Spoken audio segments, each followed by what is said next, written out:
et vous pouvez m'écouter, entre autres, c'est par rapport à ce qu'on appelle la cybernétique. Puis, dès qu'un être humain a vu des pierres par terre avec des branches, puis à un moment donné, la cybernétique est apparue.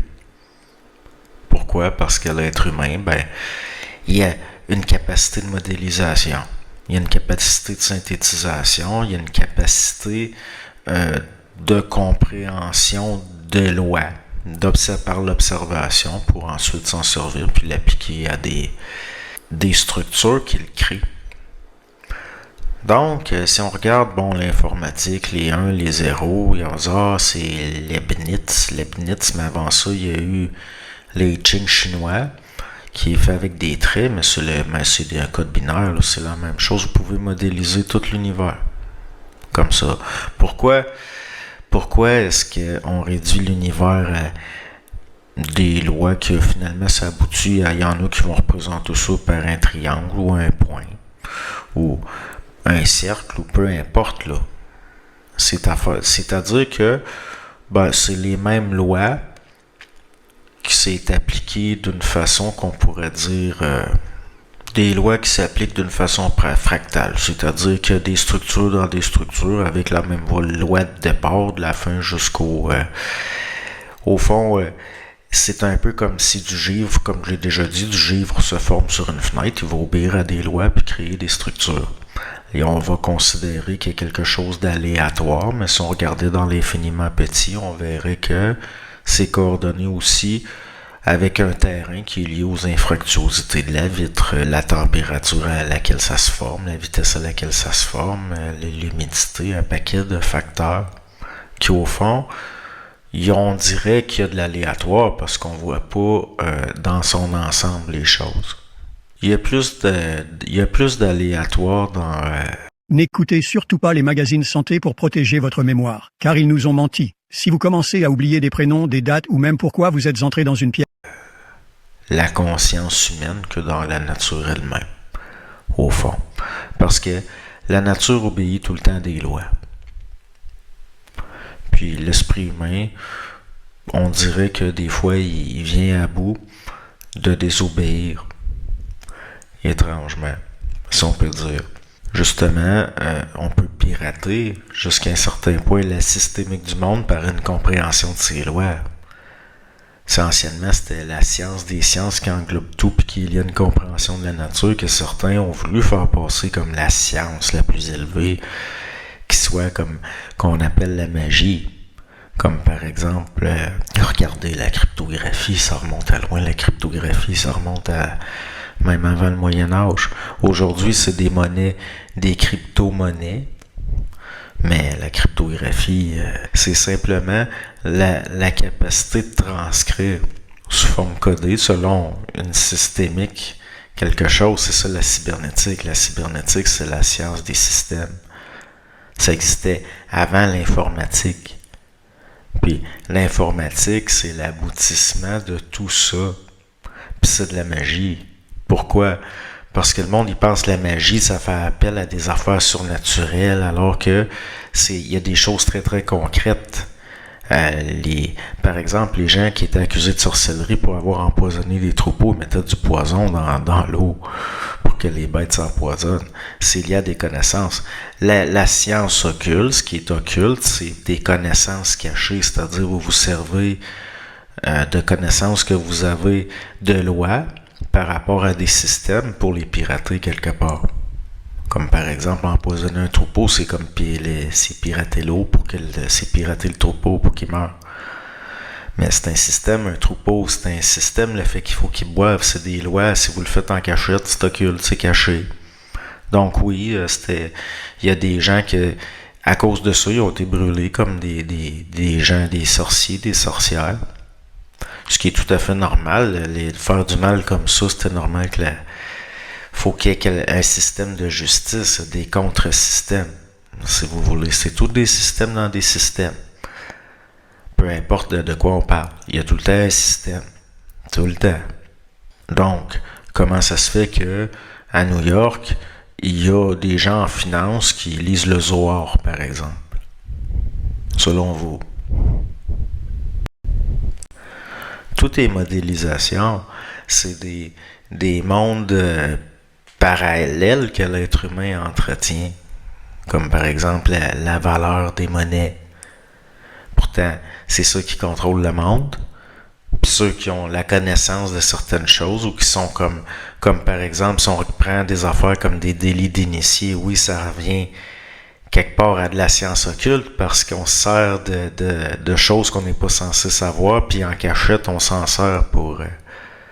Donc, dans le fond, c'est tout est devenu très galvaudé à cause des... comment je pourrais dire ça? À cause des superstitions de la culture populaire qui déforment tout. Au 19e siècle, l'hypnotisme à la fin du 19e siècle puis au début du 20e siècle, c'était considéré comme ça faisait partie des sciences occultes. Puis c'est le cas de toutes choses. Avec la chimie moderne, il y a eu les alchimistes, mais il reste c'est les mêmes choses là. Moi, la chimie, il y a des découvertes, on commence à avoir une vision plus large du monde, donc oui, ça devient de moins en moins de sciences occultes à ce moment-là. Mais il reste que d'être capable de fabriquer certains métaux dans le passé, c'était une science occulte. D'être capable de fabriquer certains alliages. Donc, c'est à faire bien attention. Parce qu'on est désinformé par rapport aux mots. Puis ceux qui contrôlent le langage contrôlent les masses. C'en est une science occulte, ça. Ça n'a rien à voir avec... ça n'a rien à voir avec ce qu'on nous montre dans la culture populaire, que même les choses les plus importantes de nos jours étaient anciennement considérées comme des sciences occultes. Comme l'hypnotisme, entre autres. Donc c'était les magnétiseurs qui hypnotisaient. Ils magnétisaient quelqu'un jusqu'à ce qu'il y ait une espèce de transe, il y avait un état. Elle pouvait devenir somnambulique, ce qu'on appelait somnambulique, ce qui n'a rien à voir avec le terme comme on l'emploie de nos jours. C'est-à-dire un somnambule, c'est une sorte de personne dans un état de transe, un état second, qu'on pouvait poser des questions pour s'entretenir avec. À ce moment-là, vous avez affaire à quelqu'un qui a un état de conscience modifié, puis c'est un peu... On entrait là, dans la parapsychologie à ce moment-là. Puis quand je dis parapsychologie, le monde il pense à des affaires paranormales extraordinaires, mais juste ce qui est à côté de la psychologie ordinaire, ce qui est à côté, comme par exemple de certains états de conscience modifiés, des choses comme ça, c'est de l'ordre de la parapsychologie. Parce que quand vous essayez de faire deviner l'emplacement d'objets à distance, des choses comme ça à quelqu'un qui est dans un état second, c'est de la parapsychologie, là. Puis, même ça, je ne sais pas pourquoi, il y a eu, on dirait qu'il y a eu une sorte de sapage pour que le public s'imagine n'importe quoi. Alors qu'il y a énormément d'ouvrages très sérieux qui ont été publiés par des chercheurs, notamment, surtout les plus intéressants, mais qui peuvent être peut-être les plus pénibles à lire par rapport aux les expériences statistiques. Par rapport aux statistiques, ce qu'on peut voir par les statistiques. Ne serait-ce que des expériences de base là, par rapport à deviner des cartes, des petites choses simples, qui ressemblent à des jeux d'enfants, mais pourtant qui ont démontré qu'il y avait quelque chose.